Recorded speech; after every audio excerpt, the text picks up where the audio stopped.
Olá, galerinha, tudo bom? Vamos iniciar mais um episódio aqui. Eu estou com a presença do meu amigo Walter Ribeiro. Ele é professor, ele vai passar várias dicas de inglês e você vai aprender muito com o conteúdo que ele preparou aqui pra gente. Se você quiser acompanhar a gente, me segue no meu canal no YouTube, que é Teacher Vanderlei Araújo, Vade English, e também na minha página no Instagram é Teacher Vanderlei Araújo, e também o Spotify com alguns episódios, que é Vade English. Conte um pouquinho sobre você, tell me about yourself. Oh, first, I would like to thank you for the invitation. It's really nice to be here. And, I am a 44 years old man that is been working with English since 20 years ago. And I have a lot of fun with that. I work with kids and adults. And I'm graduated with songs. I play guitar, acoustic guitar. So I got to make these things together with my teaching techniques, and I mix with songs and musics. I play live with the kids and adults, so it's pretty fun. And just sit. Que legal, galerinha, ele dá aula há 20 anos, 20 anos envolvido com esse idioma, né? Que bacana. Você toca guitarra? Toco guitarra, toco violão, toco cavaquinho. Que da hora, que legal, mano. Se eu soubesse, já pegava um instrumento e trazia pra cá pra gente praticar com música. Você dá aulas pra crianças e adultos. Você utiliza o instrumento nas aulas?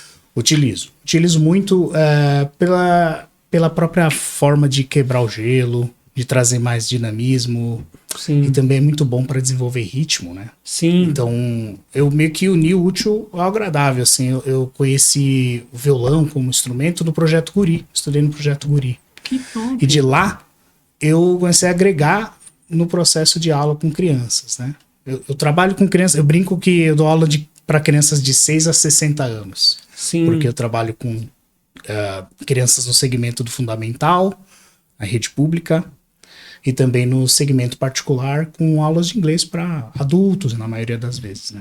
Que legal. Você fala o inglês, ele começou há 20 anos atrás na sua trajetória, mas como você aprendeu inglês? Foi através de uma escola, foi aulas particulares, foi sozinho, como foi? Olha, é uma história que eu gosto de compartilhar muito com os meus alunos, inclusive porque existe uma espécie de glamour na ideia de começar a estudar idiomas, do tipo, não, eu estudo porque meu currículo vai se desenvolver, ou então é porque eu vou fazer uma viagem, ou porque eu tenho uma grande oportunidade lá fora, ou porque eu me interessei por de repente, pela cultura. São todos motivos válidos, óbvio, são até nobres, né? Mas eu gosto de relatar como eu comecei, porque foi de uma paixonite, né? Eu desenvolvi paixonite pela minha professora da 5ª série, né? E dali, que foi o primeiro contato com o inglês, né? A minha intenção era impressioná-la. Então, eu estava sempre estudando por fora, tudo quanto é material que eu podia, sempre pedia livros para ela emprestado, sempre trazia alguma pergunta. Então, isso me mantinha sempre em maior contato com ela, né? Aquele frenesi de adolescente, de pré-adolescente. E em poucos meses, sei lá, acho que em 4, 5 meses, eu estava muito mais interessado pelo inglês do que por ela de forma apaixonada, né? Mas eu gosto de relatar essa história porque os alunos passam a refletir de que às vezes a gente começa de um ponto de partida nada esperado, né? E o inglês entrou na minha vida dessa maneira. Foi na busca por tentar ganhar essa professora, uma paixonite de escola, 11 anos de idade. E a partir desse momento, o inglês foi me cativando, e aí eu passei a estudar por conta, muito mais ali através desses materiais que ela foi me entregando e tal. Ela também notou esse interesse. Eu tenho muita certeza de que ela me viu como só um aluno interessado no inglês, né? Então ela falou, poxa, toma esse livro, esse outro material legal, não sei o quê. Então ela foi me doando muita coisa que serviu muito para avançar, né? Então eu estudava muito em casa, tal, e tentava entender por mim mesmo algumas coisas além do que ela passava. E foi muito foi por aí o meu começo. não é? Então, posso-se dizer que ela te inspirou. Me inspirou muito. Ela me deu esse gatilho inicial, vamos dizer assim, né? Mas a minha passagem, no meu processo pelo inglês, ele é como uma coxa de retalho, assim. Tem muitas pessoas que atravessaram essa minha trajetória e que são fontes de inspiração, né? E cada momento delas, eu diria assim, cada momento dessa trajetória acabou contribuindo muito, assim, para poder avançar em algum quesito, né? Ainda, por exemplo, falando da escola pública, que é de onde eu vim, eu cresci na Zona Leste de São Paulo, né? Cresci ali na Vila Nossa Senhora Aparecida, na Zona Leste de São Paulo, uma região de comunidade. Estudei numa escola chamada Hermelino Matarazzo, o famoso Segundinho lá. E o que acontece? Eu tive essa professora na 5ª série, 6ª série eu comecei aulas com a professora Marta Júlia. Aliás, um beijão para a senhora Marta Júlia, que também foi outro grande marco na minha vida, assim, no sentido de inspirar, no sentido de ajudar, ajustar o meu inglês, de me dar dicas de aprendizado por conta, porque ela entende que tinha um limite dentro de sala, eu a via 2 vezes por semana, quer dizer, ela percebeu que eu tinha mais sede, né? Eu queria aprender mais. Então ela me concedeu tantos livros, tantos materiais, tantas dicas, tantos macetes. Então ela com certeza foi quem me inspirou muito a ser o profissional, o professor de inglês, sabe? A ideia de ser professor veio muito desse contato com ela que me acompanhou 6º, 7º ano da escola, sabe? Depois eu tive uma outra professora, acho que no 8º ano, que utilizava muito de música. Então, botava a gente não só para traduzir letras, sabe? Mas para cantar aquilo.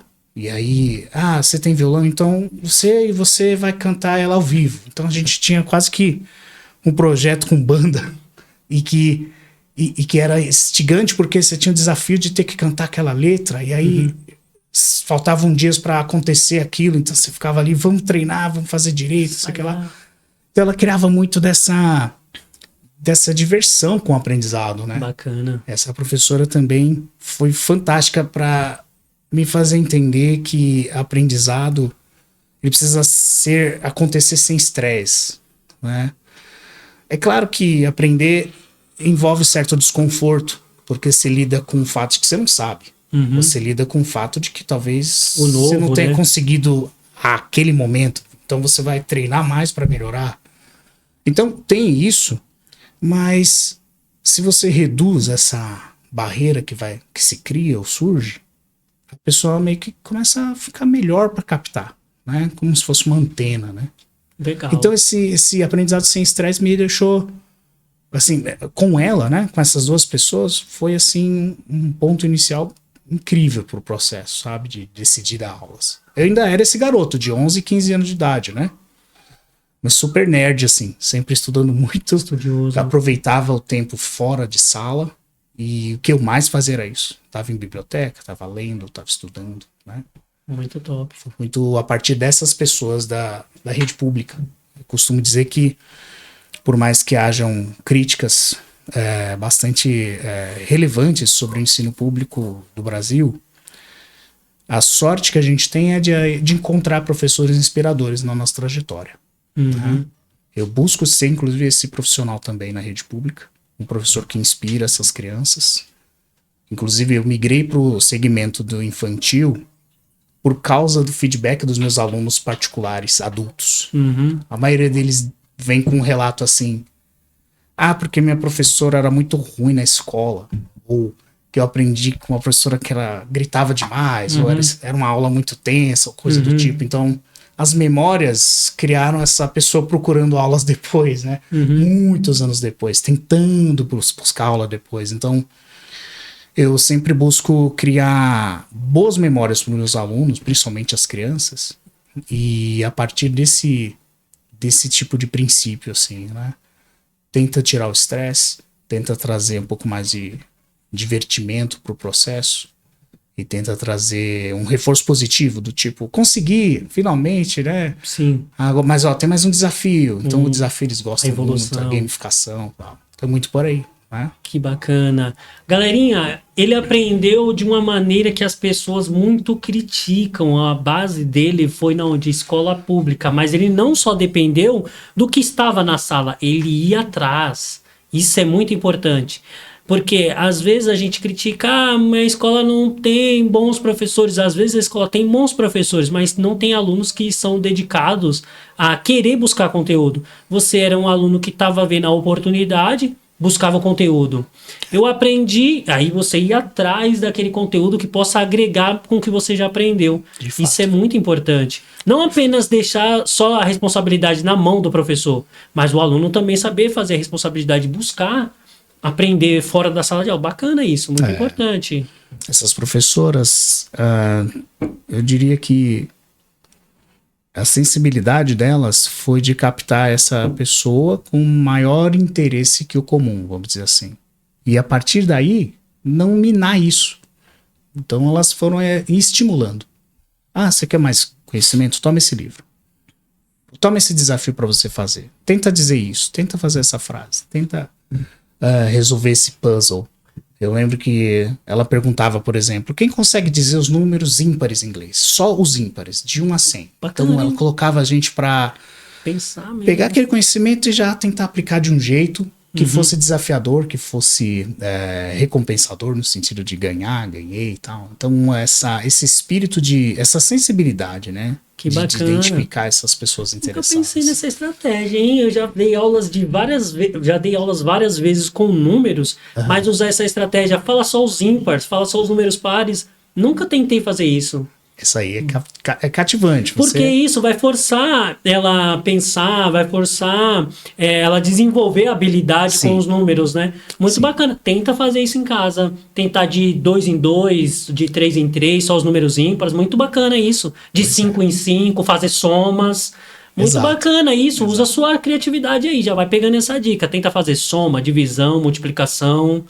Uma atividade que eu tenho com o número, que eu faço com as crianças, e elas adoram, é, por exemplo, uma fica de frente para a outra, só que uma vira as costas. Então a criança, com a ponta do dedo, é informada de um número em inglês no ouvido, e ela escreve ou desenha esse número nas costas da criança. Sim, a outra vai a criança tem que dizer qual é. Em inglês, isso, né? muito Na bacana. sala e tal. Essa é uma das dinâmicas, né? Eu faço muito atividades do tipo passo-repassa, então o tema foi números, então eu fico no meio, intermediando, fico aqui com as mãos como se fosse um botãozinho de resposta. Sim. Criança vem do lado, mão na nuca. Mão na orelha, vamos contar. Número, vou dizer um número, você tem que dizer ele em inglês, ou o inverso, tem que dizer em português. Sim. Ou eu faço uma continha simples, aí eles têm que responder em inglês. Então, essa aceleração, que é muito que a gente vê no cenário hoje das crianças, da mente das crianças, né? Sim. Uma certa inquietação, eu diria. Agregado a aprender algo, vai consolidando uma espécie de que legal que a aula vai acontecer de novo, a próxima semana vai ter aula de novo. Top. Professor, você vai vir hoje, você vai ter aula hoje. Então eu crio muito dessa expectativa nelas, né? Para a aula seguinte, para a próxima e para o próximo evento de aula, assim. Então eu acho que isso é o ponto inicial, né? Elas ficam totalmente abertas a essa possibilidade, né? De que vão aprender algo e que o inglês não é exatamente só mais um conteúdo do dia que elas vão ver e tal, né? E algo divertido, né? Divertido, Que top! Gostei dessa estratégia, vou tentar adotar. É bom, funciona bem. Muito bacana fazer uma Adoro. dinâmica, gincana, nossa, gostei de ver. Galera, eu vou perguntar para ele agora em inglês se ele fala algum outro idioma, né? How many languages do you speak? How many languages do you speak? I speak English and language signs. I am a language sign interpreter. So I basically translate from Portuguese to language signs. Yeah, in Brazil we call Libras. Yeah? Brazilian language signs. So it's been almost 20 years also, and I'm working with teaching language signs and translating into language signs, and it's pretty fun too.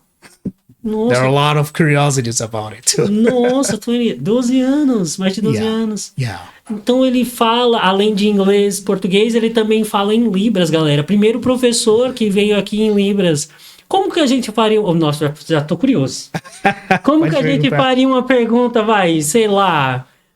se apresentaria em Libras. Meu nome é Walter Ribeiro, sou professor de inglês há mais de 20 anos, tenho um canal no YouTube, ensino as pessoas para aprender esse idioma. Como que eu falaria em Libras? Não, mas vai falando e vai explicando, senão eu não vou saber. Então vai você lá. pode fazer o cumprimento inicial, que é oi, meu nome é Walter. Então você soletra ou faz o sinal da própria pessoa. Entre a comunidade surda, Sim. é o comum que a pessoa tenha um sinal. Olha. Que é a maneira de dizer o nome dela. Sim. Então, o sinal é uma característica, geralmente uma característica física. Sim. No caso do meu, o sinal é a letra V deitada, que vira um A logo do lado. Walter, igual vá de English, sabe? Isso. É o VA. Eu já tava pensando nisso. No caso do meu sinal é isso aqui, então eu cumprimento. Oi, meu nome é Walter e eu sou intérprete de língua de sinais ou língua de sinais e também professor de inglês. Que top! E venho trabalhando com isso já há 20 anos. Nos dois segmentos. Que top, galera! Nossa, já dá pra gente alcançar pessoas que precisam dos sinais. Muito bacana. Você já deu aula sobre isso? Sim, já trabalhei muito auxiliando redes municipais de ensino, na região de Guarulhos ali, em parceria com entidades. Né? Sim. Também faço muito mais serviços de interpretação e tradução hoje em dia. Né? Sim. Trabalho muito para vídeos institucionais, então eu presto esse serviço, né, de fazer a versão em Libras de determinados produtos. Né? E também trabalho fazendo essas interpretações em eventos, né, com relação à língua de sinais. Que bacana. Eu poderia dizer assim que é possível, a gente fala sobre chegar à fluência sobre o idioma, o inglês que a gente fala bastante, né? Uhum. É possível chegar à fluência assim que se fala? Chegar à fluência das Libras? É isso sim que se fala? Chegar à fluência? Sim, pode-se usar o termo fluência em Libras. Sim. Inclusive existem alguns lugares do Brasil que fazem testes de fluência. Uhum. E sim, dá para você avaliar a forma que a pessoa está produzindo os sinais ali para mensagem, para comunicar e dizer aquilo está acontecendo de forma fluente, né? Ou não. Então é possível sim.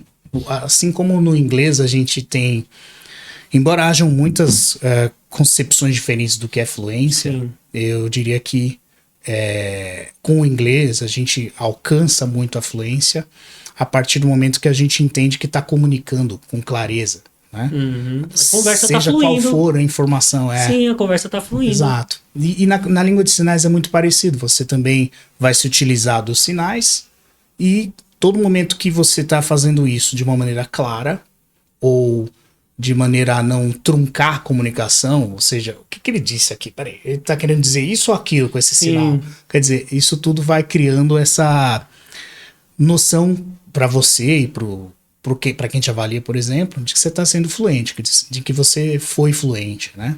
No processo. Que bacana. Aí, galerinha, o primeiro professor que está com a gente que dá aula também de Libras, se você tiver vontade. Uma amiga minha que estudou comigo na FATEC falou que tinha vontade de aprender esse idioma aí, ó. Pode procurar ele. Pode pedir para procurar. Se eu não me engano, o nome dela é Samara. Então, se você assiste aí esse episódio, eu trabalho no segmento de ensino online de Libras e de inglês, né?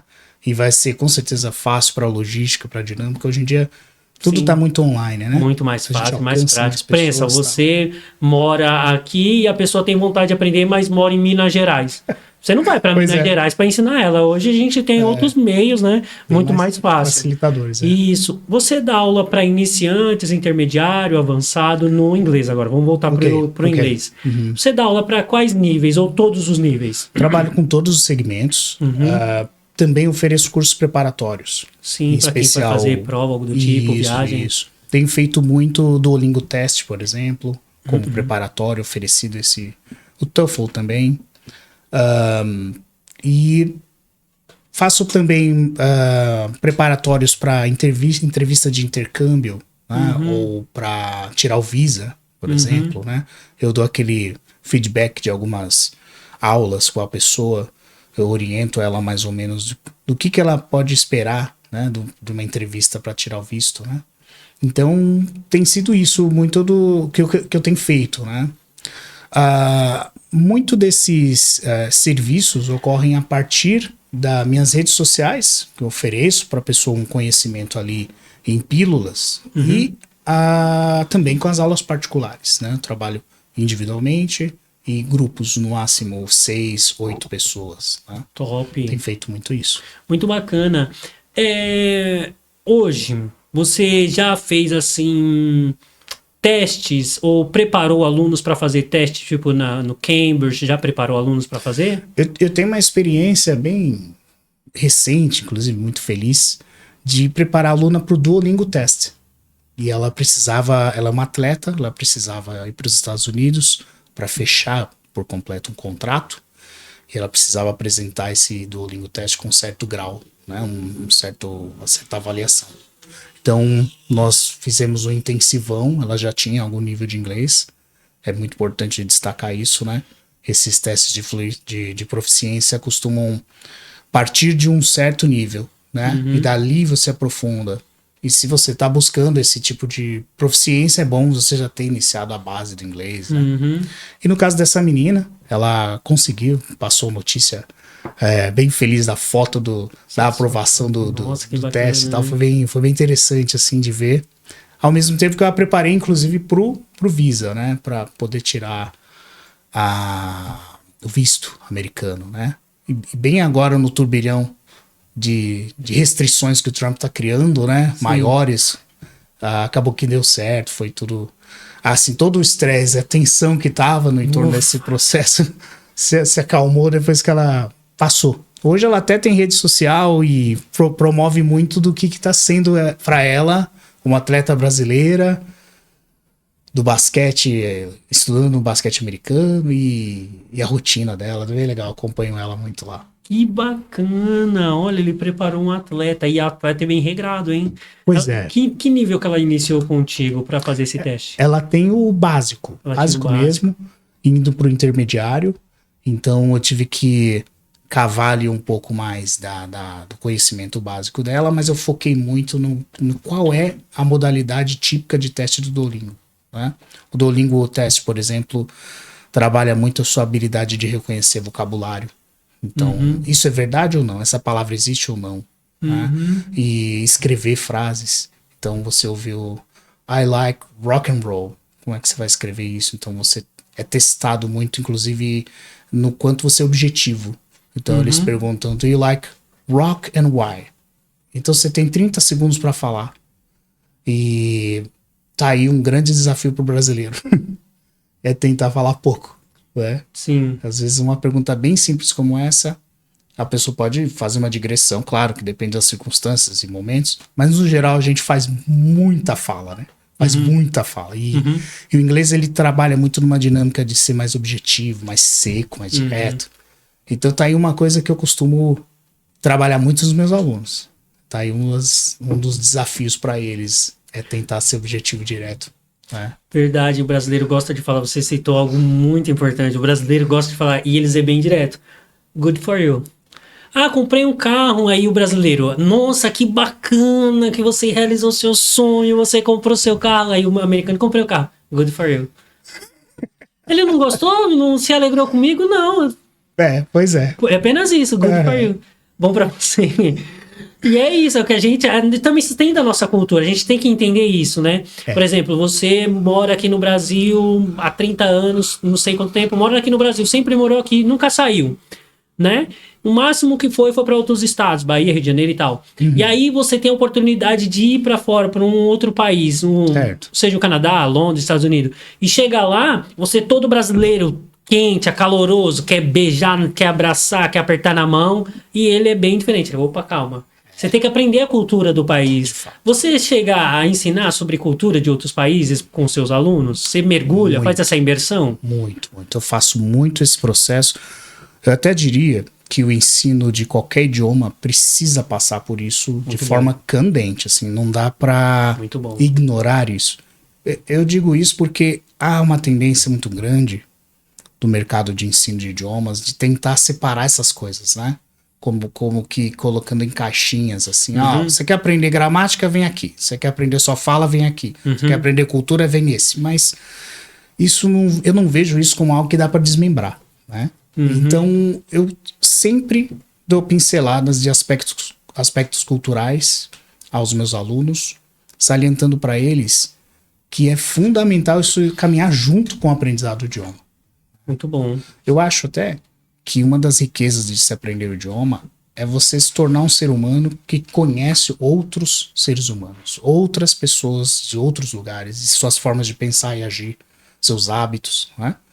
Se a gente pensar em Brasil, falando da língua de sinais, por exemplo, nosso país é bilíngue, oficialmente, porque a língua Libras é a segunda língua oficial do país, o que torna de maior e fundamental interesse importante que a gente conheça essa cultura, esse grupo que convive aqui, que tem seu modo de pensar, sua forma de interagir, sua forma de ver a realidade, seus sonhos, seus objetivos e seus medos.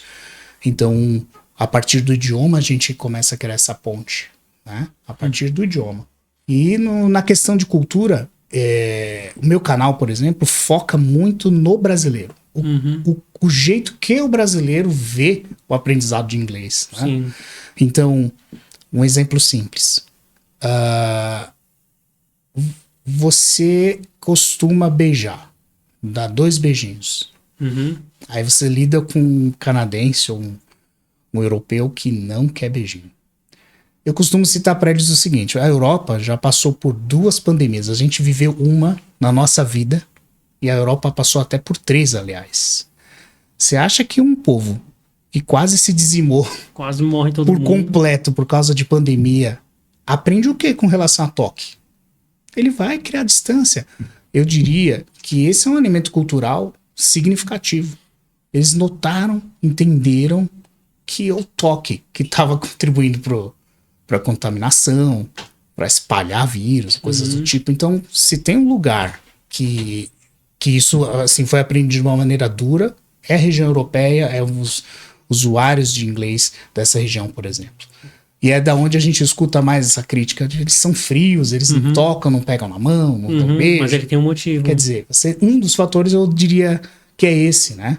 A gente tem uma migração muito grande também, imigração, então você tem muitas pessoas diferentes, muitas pessoas de várias culturas, então é óbvio que isso não vai acontecer assim. Vem cá, seja bem-vindo. Então você tem um processo, né? E a maneira de demonstrar que você é parte, ou que agora a gente te tem aqui conosco, é muito diferente do jeito que o brasileiro faz. Né? Então eu sempre tento, dentro do meu alcance, colocar esses elementos. Sempre. E tento não deixá-los intolerantes, né? Porque eu acho que intolerância também não é uma boa. Sim.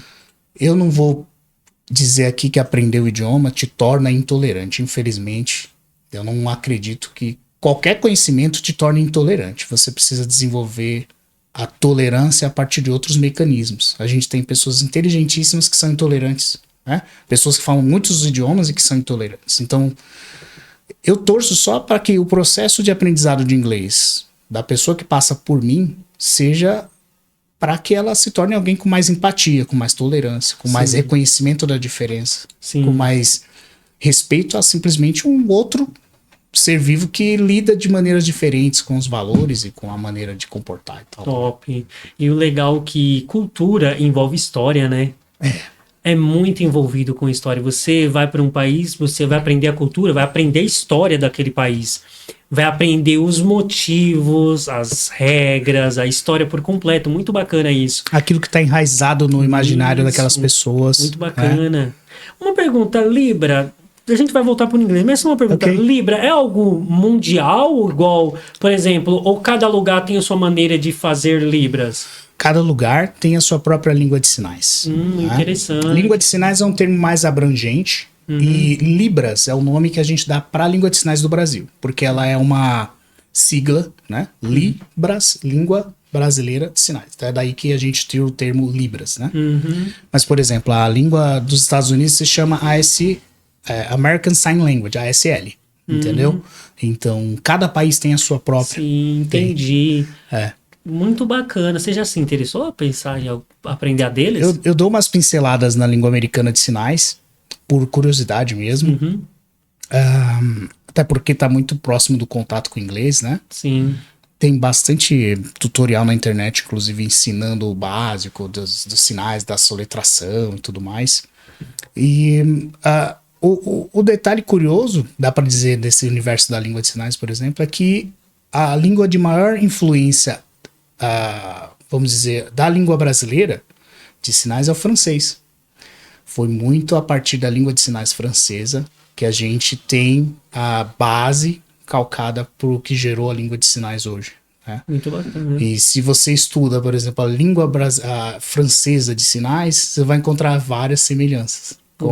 Como acontece na língua oral, no sentido de você ver as influências, né? Sim. Inclusive, falo muito isso no canal. Coloco lá qual a influência do francês no inglês, qual a influência do africano no inglês, qual a influência do alemão no inglês, porque eu vejo que nesse processo eu crio mais dessa abertura para o fato de que não existe esse negócio de língua pura, de que sabe? As raízes do idioma, muito bacana. Sempre misturado, Sim, e, por exemplo, eu sou o Vanderlei, gostaria de fazer aula com o Walter, sou iniciante, só sei falar good morning, que é bom dia, não sei nada. Eu vou ser o cobaia agora, hein, galera? Vamos entrar no personagem. Como que você vai me conduzir na minha primeira aula? Vai ser regra já de cara? Como que vai ser? Eu quero aprender com o Walter, como que seria a minha primeira aula? Olha, a primeira aula comigo, eu vou sentir qual é o teu grau de tensão com esse processo. Sim. Qual que é o teu grau de tensão para aprender. Há tantos motivos diferentes para as pessoas procurarem inglês para aprendizado e a vasta maioria é por emprego. Pelo menos os adultos me procuram porque querem melhorar currículo, querem atender uma demanda que o chefe colocou para ele, uma meta. Tem até o fim desse ano, até o outro ano para aprender, ou um certificado que ele precisa tirar, então ele busca aprender por isso. Ou o próprio contexto de trabalho dele, tem alguém falando com ele o tempo todo, fazendo reuniões, ou mandando e-mails, ele tá ali perdidão. Então eu tento sentir primeiro esse grau aí, né? A partir daí, eu começo a trabalhar em torno de como isso pode ser prático. De como isso pode ser prático, inclusive, para aquele tipo de contexto, né? Daí eu ensino frases como how do you say that? How do you spell? Eu ensino aquelas frases básicas que vão criar uma intermediação da conversa. Né? I don't know, I don't get it. Eu vou colocando muito dessas frases mais simples e já começo a trabalhar com a ideia de que ele pode usá-las mesmo não sabendo construir o resto. Né? Sim. E começo a dizê-los sobre criar maior contexto com o idioma. Né? Eu tô tirando isso aqui da minha experiência com aula. Talvez há reforços por aí dentro da neuro ou da psicologia do aprendizado que tenham termos técnicos para dizer o que eu vou dizer agora. Mas eu costumo fazer uma analogia com os alunos de que o aprendizado de outro idioma na nossa mente é como um transplante. Você põe um órgão novo, nem sempre o seu corpo vai lidar bem com isso. Isso quer dizer, você está aprendendo inglês há um dia, uma semana, um mês, seu cérebro não vai guardar isso e falar, pô, que legal, outra língua. Sim. Ele vai fazer o possível para repelir. Então você esquece muita coisa, você acha estranho ficar repetindo, você fica esquisito de tentar produzir e não conseguir. Sim. É muito comum, porque é essa resistência da mente. Ela tá vendo que é algo novo, mas ela não tá aceitando ainda. Então como que a gente quebra essa barreira? Repetindo muito, colocando mais o cérebro em exposição a isso. Então, quanto mais você aumentar seu contato com isso, melhor. Então, você muda seu aplicativo, seus recursos do celular para o inglês, suas redes sociais. Você começa a assistir podcasts em inglês, pequenas palestras do TED Talks. Eu recomendo muito isso para os alunos, aquelas de 2 minutinhos, 3 minutos. Tem até uma versão que é o TED Ed, que é uma versão simplificada de conceitos complexos até, mas com inglês assim, ó, filezinho, para você já entrar em contato. Muito bacana. Né? Falo muito da importância dos filmes, das músicas. Coloco para eles, eu até faço essa analogia de que a aula de inglês é como você conhecer uma pessoa para casar. Sim. Você não fala com ela todos os dias, pode ser que em algum tempo isso enfraqueça. Pode ser que essa relação não se agarre tão bem. Sim. E se você então só vê 2 vezes e fala só 2 vezes sobre isso na semana, pode ser que isso enfraqueça muito rápido. Então, o que eu quero dizer? Olhe todo dia um pouco, 10 minutos, 15 minutos. E eu lido muito com um tipo de pessoas que são assim, trabalhou 10 horas do dia, aí vai encarar mais 1 hora de aula ou 2, e tem o filho, tem a criança, tem a esposa, não jantou, tá fedido, que chegou do trabalho, nem tomou banho ainda, mas tá lá na aula. Então, é esse o perfil da maioria dos alunos adultos que eu dou aula. Então, eu tento tornar... eu bato muito nessa tecla porque eu entendo que nem sempre eles vão conseguir fazer isso todos os dias, nem sempre vão reservar todo o tempo para isso, mas eu sempre enfatizo para eles o quanto é importante que eles façam. Tanto que quando eles se movem um pouquinho nessa direção de ampliar, eu já aponto para eles o quanto eles melhoraram os resultados. Mostra a eles evolução. criam uma empolgação, falam, peraí, então acho que é esse o caminho mesmo, todo dia eu pego um pouquinho, mexo um pouquinho, né? Que legal. Então, a primeira aula é ensinando algumas frases básicas, ensinando a se apresentar também. Exato. Então, esse é o caminho. A primeira aula, o Vanderlei aqui, o cobaia, não sabe nada. Ele vai aprender o quê? Vai aprender a se apresentar, vai aprender a falar algumas frases. How do you say that? E aponta, né, para aquilo. Como você diz isso? Muito bacana. E como que você nivela, por exemplo, um intermediário? Como que você conduz ele? O que você ensina para uma pessoa intermediária que você não ensina para pessoa básica? Para o intermediário, eu costumo dizer a ele, primeiro que o intermediário ele já quebrou várias das barreiras que o iniciante tem. Né? Eu chamo de barreiras aquelas crenças que a gente carrega no começo do aprendizado de idioma. Sim. Então, uma delas é pensar que todo mundo que tá falando inglês à nossa volta tá xingando de algum jeito. Ah, ele tá me xingando, só pode estar me xingando. Esse é um tipo de frase que vem na brincadeira, mas ela carrega uma ideia de que tá falando outra língua, deve ser pra ofender, deve ser pra magoar, deve ser horrível. A outra barreira é aquela, não sei falar nem português. Nossa, isso é típico. Quem dirá falar inglês? São barreiras que a gente quebra lá no começo. Sim. Tenta quebrar lá no começo, não é? Sim. Há pessoas que são muito teimosas, não tem jeito. Vai passar por todo o aprendizado e vai continuar carregando.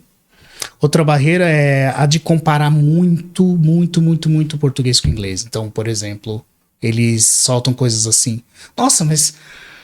Meu Deus, em português essa palavra é desse tamanho. Isso é verdade. Por que no inglês é desse tamanho? Ah, pô, mas podia ser menor, né? Sim. Ah, mas por que fala desse jeito? Põe essa palavra do lado dessa e daquela outra. Que essa ordem é pra cá e esse é pra cá? Poxa vida, mas... Então eles carregam muita energia nesse processo de reclamar da transição ou da outra língua. Eu tento quebrar isso também. Falo, gente... Aceita. Deixa pra lá. Aceita. Né? Eu brinco até assim, ó. Vamos fazer o seguinte. Qual a sua reclamação? Tá. Esse som da letra aqui tem que ser assim. Eu vou enviar um e-mail pro Trump. Vamos ver que caso ele altere, crie um decreto para mudar, vou pôr até teu nome em cópia ali, porque vai que ele lê aquilo e muda, né? Então, assim, no fundo, eu quebro esse gelo para dizer pro aluno que quando ele tá no intermediário, ele tem que já começar a pensar em usar novas palavras para dizer essas mesmas coisas. Então, no intermediário que eu entro com isso. Eu digo, você sempre disse, I don't understand. I don't understand. E olha que legal, agora você pode dizer, I don't get it. Entendeu? I have no idea. Can you repeat that? What do you mean? Então eu vou entrando com elementos de vocabulário que vão, vamos dizer, duplicando, né? O aluno passa a ter noção dos sinônimos, ou a noção de que os verbos vão pro passado, vão pro particípio. Então ele vai notando que aquilo cresce de uma maneira exponencial. Sim. A partir só dessa base de vocábulo que ele já adquiriu. Muito bacana. Né? E que o lance de aprender de tudo envolvendo a língua tá muito em cima do que ele faz como pesquisa. Muito bacana. A aula de inglês ela não vai dar todas as palavras sobre alimentos. Não vai dar todas as palavras sobre utensílios domésticos. Não vai dar todas as palavras sobre profissões. Então, eu sempre, no intermediário, tento dizer o quanto está muito ao alcance da ferramenta na mão dele, né? Essa expansão. Ele sente que está nesse momento, né, de expansão. Muito bacana. Então, tem que ter a curiosidade do aluno, né? Tem. Muito bacana. Então você mostra para ele, ó, quando você começou no básico, você sabia isso. Agora, olha o que você já sabe agora, você mostra para ele. E com regras, como que você trabalha com regras para intermediário, as regras gramaticais? Como que você trabalha? Qual tipo de regra que você já, ó, com esse aluno que ele é intermediário, eu já posso passar essa regra. Para o básico eu já não posso passar essa, eu tenho que Sim. fazer com outra Sim. regra. Geralmente, o aluno brasileiro, na minha opinião, precisa exercitar muito de criatividade no aprendizado, porque a gente trabalha o tempo todo com simulações. Vamos imaginar que estamos no restaurante. Uhum. E aí eu sou o garçom e te pergunto isso. Se você não coloca a tua mente ali, você fica totalmente... acha aquilo banal de falar, né? Sim. Então, a partir disso, eu coloco para eles que o processo de imaginar é que vai ampliar muito desse universo deles do conhecimento. Muito né? bacana. Então, o conceito de must, por exemplo, lá no básico quer dizer obrigação. I must alguma coisa. Uhum. Mas aí depois você descobre que ele pode ser uma dedução. Então eu falo, he must be getting home right now. He must be getting home. Uhum. Quer dizer, então eu tô fazendo uma dedução, eu tô supondo, eu tô prevendo a possibilidade aí. Sim. Quer dizer, esse aluno vai precisar rever a imaginação dele, porque ele colocou que era proibição, ele colocou uma etiqueta nessa palavra. Agora ele vai virar a chavinha de captar que ela abriu um pouco mais, né? Uhum. Então eu trabalho esse processo. Olha o contexto, O aluno muito bacana. já está com a mente mais aberta, abstratamente, para essas variáveis. Muito bacana. Então você usa ilustrações como restaurante, viagem, aeroporto, bacana e tal. Vamos fazer assim, ó, galera. Agora eu sou o personagem, eu sou o aluno agora. E a gente vai fazer a imaginação agora de um restaurante. Eu sou o cliente. Sei um pouquinho, né? Não tô mais no básico, eu sei um pouquinho. E vou errar de propósito e você me corrige como se a gente estivesse em aula, beleza? Ok. Ok, vamos lá. Você é o garçom e eu sou o cliente. Vai lá. Okay. Good evening. Can I take your order, sir? Yes, and bem aluno, hein? I would like the menu. Oh, okay. You mean the menu? All right. Okay, here is.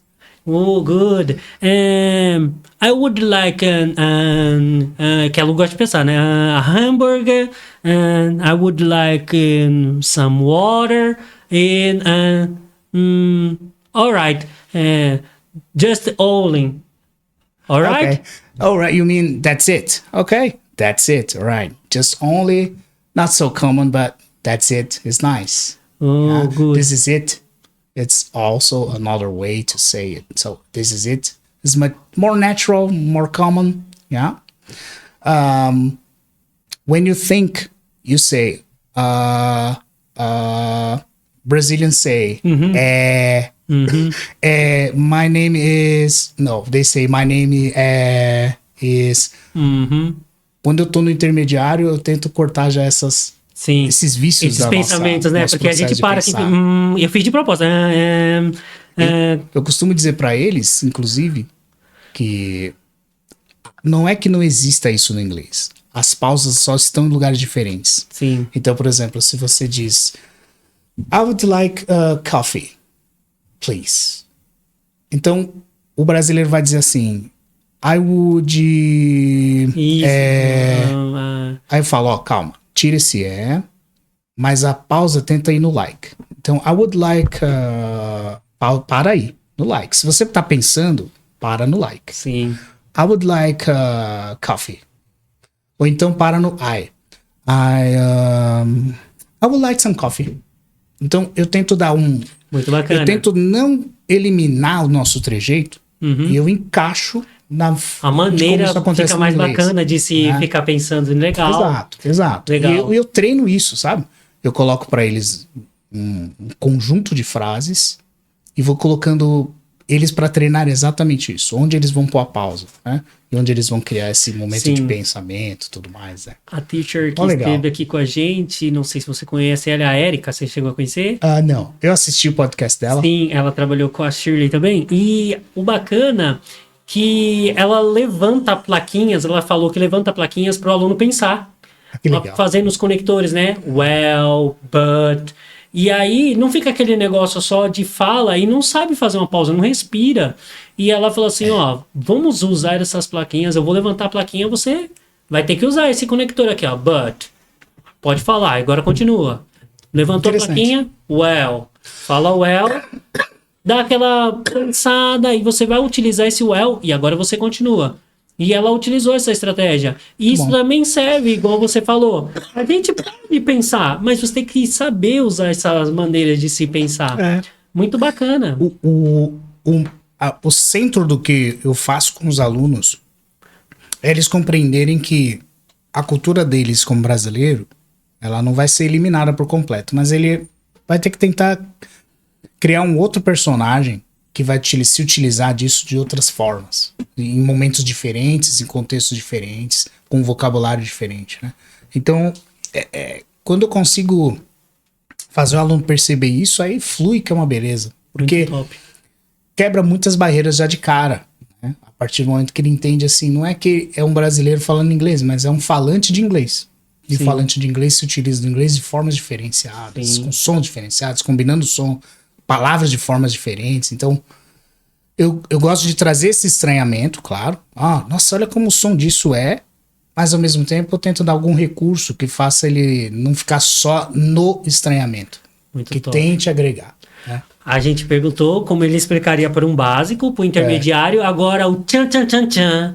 Como explicaria ou regras ou contextos para um avançado? Como que você faz com as aulas com avançado? O avançado é bem interessante que ele é, no geral, uma pessoa que tem alguma confiança para dizer, certo? Então ele já entende que pode chegar lá. Eu acho muito importante aproveitar esse elemento.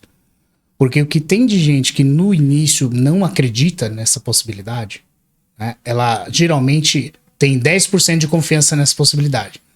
Mas o avançado, ele já tem muito mais do que isso em cima do potencial de falar, porque ele já faz, ele já realiza. Então eu giro muito em torno do processo de que ele já entende como funciona. Por exemplo, quando a gente pensa em gramática, os tempos verbais vão se expandindo conforme se avança. Uhum. Então, se o aluno já entende como funciona um present continuous para descrever uma ação em tempo real, ele, ao entender o present perfect continuous, não terá tanta dificuldade, porque o conceito de continuous já está na cabeça dele. Ou, vamos partir do simple present para o present perfect. Quando eu digo todos os elementos do simple present a ele, e digo que o present perfect ele passa a ter um have e um particípio, quer dizer, não é uma mudança tão drástica. Talvez em termos de conceituação, sim, e uso, mas ele já está muito mais familiarizado com esses detalhes de, você agora tem que pôr isso para cá. Ó, ele é um auxiliar. O conceito de auxiliar, por exemplo, tem aluno que demora muito para captar isso. Sim. Você vai dizendo diversas vezes, mas será que ele tá entendendo o que você tá falando, né? No sentido de, isso é um auxiliar. Peraí, o que é um auxiliar? Então, o contraste entre o iniciante e o avançado, eu crio muito a partir desses termos. É lá que eu uso coisas como auxiliar, eu uso o gerúndio, palavras como gerúndio, entende? Sim. Mas não no começo, sabe? Então, no avançado, eu trabalho mais com alguns conceitos gramaticais técnicos, não por mera pedância, mas, por exemplo, porque é a ferramenta para ele expandir. Tá cheio de manuais de gramática que vão colocar para você assim: a partir do momento que você tem uma preposição, você acrescenta o gerúndio. Aí o cara até sabe o que quer dizer na prática, mas ele não percebeu o que esse manual explicou. Sim. Então eu dou essa ferramenta muito por causa desse detalhe.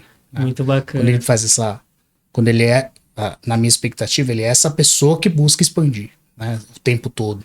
Então, por exemplo, a gente falando sobre o present continuous e o present perfect continuous. Hoje, eu sou o cobaia, hein? Como que você me explicaria um e o outro e aplicar uma frase para mim aprender? Então, eu diria assim, present continuous é o melô da namorada ciumenta. Eu falo essa analogia. As analogias são perfeitas porque já trabalha a imaginação, a criatividade. E é fundamental para aprender idiomas. Quando você mora num país que não usa esse idioma como oficial, quando você não está passeando por lá, ou não tem o potencial de passear, então você vai ter que trabalhar a sua imaginação o tempo todo. Já tô imaginando que a namorada ciumenta, a cada 10 minutos te pergunta: o que você está fazendo? Você manda uma mensagem, te manda uma ligação. Quer ver a foto? A cada 10 minutos. Até pede uma foto. What are you doing? Então já trabalha a pergunta. What are you doing? What are you doing now? Porque é essa ideia do continuous no present. Né? What are you doing now? Oh, I'm in a podcast. I'm doing an interview. I'm talking. Quer dizer, ele vai trabalhando essas elaborações. O que você faz agora? Aí eu já jogo para ele, por exemplo, passou uma moto. Eu falo, como é que você disse que passou uma moto agora? Então eu já começo a trabalhar a estrutura. Né? Bem, tem sempre um to be. Ao lado do to be vai vir um verbo principal que vai ter ing. Como eu diria, moto passou. Né? A motorcycle riding. Passed away. Passing. Quer dizer, ele vai percebendo que o verbo é o coração daquelas frases, né? Ele conceitou bem isso. A namorada ciumenta é essa. Né? Quando eu vou pro present perfect continuous, eu já trabalho o conceito de que não tem mais a ver com aquele momento, mas sim com um período mais longo. Então eu digo, o que você vem fazendo nos últimos 10 anos com o ensino de inglês? Então ele vai ter que perceber que para dizer isso não é o equivalente a o que eu estou fazendo agora, mas o que eu estou fazendo nos últimos anos. E aí ele vai construir algo parecido, mas tendo um present no meio, tendo o been, tendo o ing. Então ele vai começando a captar elementos que são tangentes, que é o ing, que é a descrição de um certo progresso de ação, de atividade, mas que são em tempos diferentes, em recortes temporais diferentes. Né? É muito por aí que eu trabalho. Muito bacana. Agora a gente montou uma frase com o present continuous. Agora poderia montar uma frase com present perfect continuous? Por exemplo, I'm talking. I'm talking right now.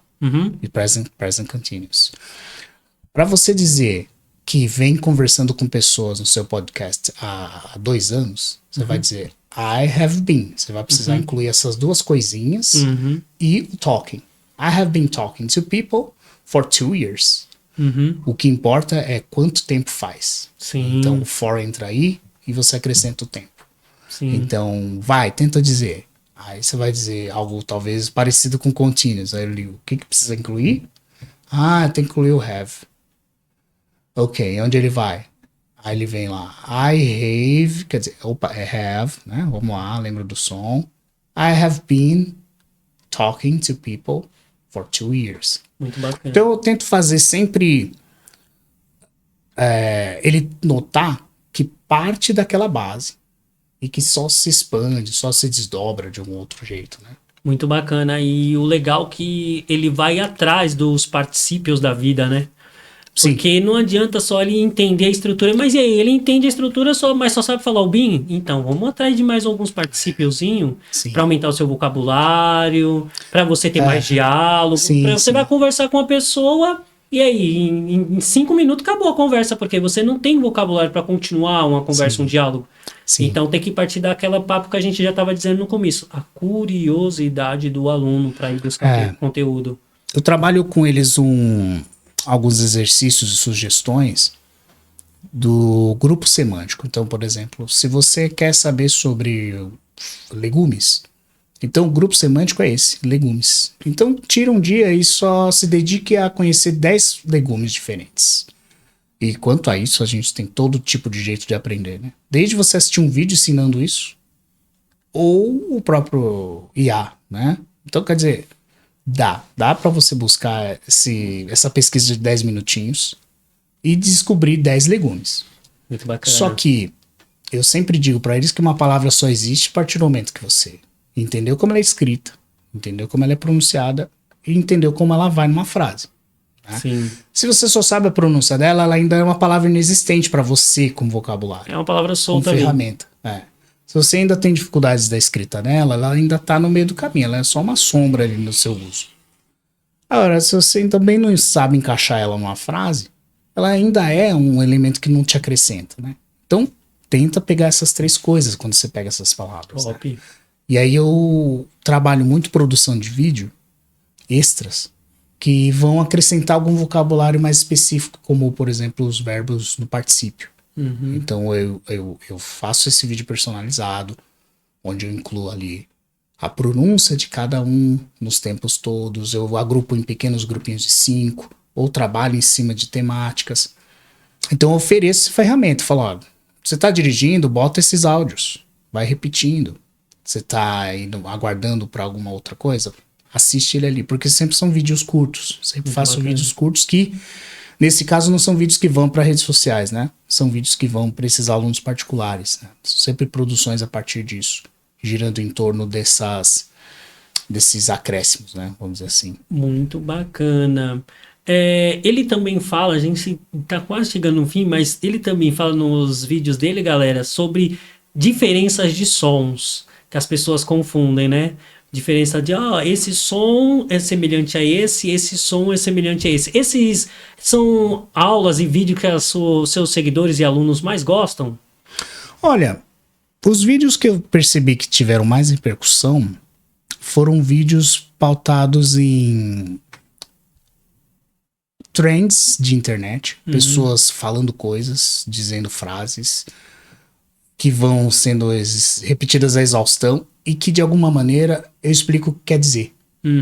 É muito por aí. Então, por exemplo, teve um vídeo que é até um meme de Instagram, que um cara diz assim, ele põe um enxerto de uma música que é Am I Wrong? Certo? E aí bota um cachorro branco e coloca é marrom, um exemplo. Então ele põe uma legenda, mas a fala do cara é outra. Am I wrong? Aí bota é marrom. Aí bota um cachorro branco e fala, não é marrom. Aí o cara, am I not marrom? Quer dizer, então assim, eu falei, acho que é legal explicar o que ele tá dizendo aí, né?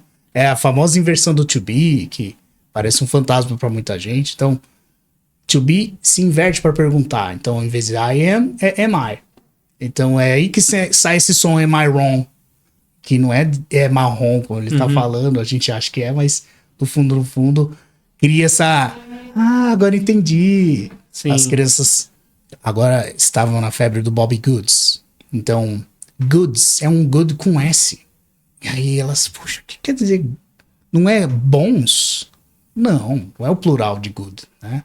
Goods são materiais, são objetos, são utensílios. E quando você vai ver aquele material, é isso, é ele inserido em cenários cheios de objetos, a criança colore tudo aquilo, dá sombra e tal. Então, quando eu expliquei do Bobbie Goods, é aquele despertar de conexão com a realidade, né? Ele falou isso, então agora eu sei o que é. Né? Muito bacana. Teve o Pastor Mirim também, que ficava declarando frases, e aquilo virou funk, virou tudo quanto é coisa. E que perguntavam sobre o que ele tá falando, era impressionante. Eu falei, vou produzir um vídeo tentando esclarecer, por exemplo, o que é criar frase, né? Será que se eu só dizer palavras uma ao lado da outra, eu tô exatamente fazendo uma frase, né? Então eu tento trabalhar ali dentro de 1 minuto, 2, esses conceitos que são super complexos, né? Na prática, assim, vamos dizer, mas que acabam sendo exatamente o que as pessoas procuram. No lance de pronúncia, eu tento atingir mais a galera que tá ali saindo do básico, né? E indo pro intermediário, avançando, porque são pessoas que já pronunciam coisas, falam coisas, se comunicam pra lá e pra cá, mas caem em alguns vícios de pronúncia. Porque eu acho que assim, você sempre aumenta a sua tensão e dá uma baixada. Aumenta, dá uma baixada. Eu sei me apresentar, baixou a tensão. Agora eu tenho que apresentar meus amigos e um projeto do trabalho. Opa, aumentou a tensão. Eu tenho que melhorar meu vocabulário, tenho que melhorar minha trajetória, minha oratória, sei que lá o quê. Já sei apresentar meus projetos, meus amigos e a mim mesmo. Ok, agora você vai descrever essas pessoas. Opa, vamos lá. Aí aumenta a tensão novamente. Cheguei nisso, eu baixo ela de novo. Então eu acho que nessa oscilação, que eu acho que é perfeitamente normal do aprendizado, você, ao relaxar, a sua pronúncia ela pende pro português. Sim. É normal. Na língua de sinais acontece. Você tá fazendo algo na estrutura da língua de sinais, conforme você relaxa, você cai na sintaxe do português. Você começa a produzir sinais na língua do jeito que é em português. Porque você relaxou, você baixou a guarda ali. Então você tem que trazer o foco de novo, conseguir. No inglês eu percebo isso, né? E às vezes falta referência sonora pro brasileiro. Sim. Então eu digo pro cara assim... a pergunta típica. É bitch ou beach? Aí você fica, ok, eu tô vendo um I, mas não é esse som. Então o que eu jogo pra ele pra pegar referência? Aí eu tive esse estalo da palavra eita. Eita, que é tão usada por nós, e ela serviu de gancho pra pegar o som ali. Falei, ó, tira todas as outras letras e pensa no E. E. Então, bitch. It. This. E não this. Beach. Quer dizer, se eu mudo esse som, eu digo outra coisa. Então, no mesmo vídeo, inclusive, eu dou uma lista de palavras que mudam completamente a partir disso. Muito bacana. É por aí. Eu vou sempre me baseando naquilo que eu percebo em aula, que eu percebo como maior dificuldade, né? Que eu percebo que é um elemento que eu preciso jogar alguma referência sonora para ele, né? A música, inclusive, ajuda muito aí. Porque, claro, você precisa educar o ouvido, né? Mas ouviu a frase. E quando você diz ela, você fala diferente, então você não alinhou. O teu ouvido não captou exatamente o que aconteceu ali. Você só tentou dizer. Mas quando você escuta e aí pega exatamente as nuances, os detalhes do som que aquilo tem, aí sim o seu ouvido está te ajudando também. Muito top. Né? Então eu crio esse hábito deles de educar o ouvido para essa percepção. Aí sim os filmes vão ser incríveis como experiência. Claro, dá pra você pegar vocabulário, mas se pegar uma frase que o cara usou ali, tipo, that's cool, that's cool. Aí você fala, eu acho que eu vou sequestrar essa frase para mim. Vou usar no meu dia a dia. Já entendi o que quer dizer, já peguei o contexto no filme, mas o som dela é esse, né? That's cool. That's cool. Quer dizer, tá uma escrita, mas o som dela é outro. Então eu preciso captar essa sonoridade, essa memória, esse registro sonoro repetir, é esse. Repetir. That's cool. E eu não posso resistir a isso, saca? Eu não posso criar a minha versão de that's cool. That's cool. That's cool. That is cool. Sei lá. Você tenta pegar aquilo como tá acontecendo lá, né? Então eu trabalho muito a partir dessa memória sonora dos alunos. Show de bola. Eu aprendi isso com o Marcos, grande inspiração também pro meu trabalho. Um professor que eu brinco que ele me adotou. Eu trabalhava numa escola sabe essas escolas que são mix de informática com inglês? Sim. Né? Tive a experiência de trabalhar assim também. E esse ambiente, esse lugar é ótimo para você trabalhar a sua didática. Sua didática é impressionante, assim. Você vai testando coisas e vai aplicando e vendo no que dá, no que acontece. Eles dão muita abertura para isso, né? Mas, de fato, quando eu passei pela PUC, tive especialização na PUC em ensino de idiomas, ali abriu um leque muito grande para entender como os métodos funcionam, como a aplicação deles funciona, quais os princípios de cada método para tentar fazer as pessoas mudarem de idioma para o outro e tal. Então, essa passagem pela PUC, São Paulo aqui, foi assim a grande abertura, vamos dizer, de leque, né? Mas essas pessoas vão construindo, atravessando o nosso caminho, dizendo coisas importantes, né? Vai preparando, vai te estruturando, que legal. Marcos falava, mantenha a curiosidade de uma criança. Sim. Isso é o segredo. E esse cara era um senhor, na época que eu conheci, já dos seus 60 anos. Ele, infelizmente, perdeu a audição. Então, assim, gradativamente, aquilo que era o que ele tanto gostava de fazer, não dava mais. Era o idioma. Porque eu não conseguia pegar o retorno da criança falando, não conseguia corrigir. Mas era impressionante o quanto de feedback na questão de melhoria da pronúncia ele me deu. Nossa. E o quanto a ideia de educar o ouvido, a partir do que você está colocando como experiência sensorial, né? Assiste o filme, assiste a música. Houve uma palestra, mas apreende aquilo para corrigir o seu ouvido, foram fundamentais, assim, para minha confiança, inclusive, de eu tô falando com mais naturalidade. Sim, eu tô dizendo de uma forma mais clara. Tô dizendo de uma maneira que sim, ele tá entendendo e tal. Então é muito... Você quebra essa barreira de que, né? Eu falei, mas será que ele entendeu? Falei do meu jeito. Quer dizer, você vai criando mais confiança nisso, né? É seu ouvido. Eu falo que é o ouvido igual ao do músico. O músico escuta um acorde e sabe o que é. Sim, a afinação. Porque o ouvido dele tem uma melhora no sentido de captar e identificar. Sim. O do estudante de inglês tem que desenvolver essa habilidade. Muito ele bacana. vai ouvir e dizer, ele comeu uma letra nessa palavra. Nossa, ele não diz essa. Nossa, nessa hora ele faz um som como se estivesse engolindo. Puxa, é bem específico. Então, quando ele faz essa análise, é bem legal, né? Sim. Galera, ele tem muito conteúdo para passar pra gente, porém, já estamos chegando no final, já passou 1 hora. Poxa. Coloca aí hashtag Volta Walter.